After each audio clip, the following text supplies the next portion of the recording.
এই দেখেন বিএনপি নেতা ফকিন্নির বাচ্চা মোশাররফ ঠাকুর সে কি বলছে, নিকাব নাকি মুসলমানদের কোনো পোশাকই না, নিকাব নাকি ইহুদিদের পোশাক, নিকাব নাকি প্রতিটা যারা করে তাদের নাকি পোশাক, আর হিজাব নাকি মুসলমানদের পোশাক। নাউজুবিল্লাহ, কি সমস্ত বক্তব্য তারা ইসলাম বিদ্বেষী দিতেছে।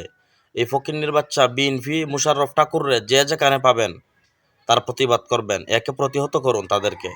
যারা ইসলাম বিদ্বেষী কথা বলবে, ইসলাম বিদ্বেষী বক্তব্য দিবে, তাদেরকে সমাজ থেকে প্রতিহত করুন। নিকাব এবং হিজাবের মধ্যে পার্থক্য কি? নিকাব এমন একটি পোশাক যা একজন মহিলার সম্পূর্ণ শরীর এবং সম্পূর্ণ মুখ, হাত, পা সব কিছু ঢেকে রাখে, এটাকে বলে নিকাব। নিকাব হচ্ছে একমাত্র দুই চোখ ছাড়া আর কোনো অঙ্গ দেখা যাবে না, এটা হচ্ছে নিকাব। আর হিজাব হচ্ছে আপনি বোরকা লাগাইলেন, বোরকার উপরে একটা মানে মুখ খোলা রেখে আপনি একটা হিজাব মানে মাথার মধ্যে বেঁধে ফেললেন, এটা হচ্ছে হিজাব। আর এই ফকিন্নির বাচ্চা বলতেছে নিকাব নাকি মুসলমানদের কোনো পোশাকই নয়। আমি বলবো, বিএনপিকে উদ্দেশ্য করে বলবো, আপনারা আপনাদের দলের মধ্যে যে ইসলাম বিদ্বেষী ফকিন্নির বাচ্চারা আছে তাদেরকে প্রতিহত করুন।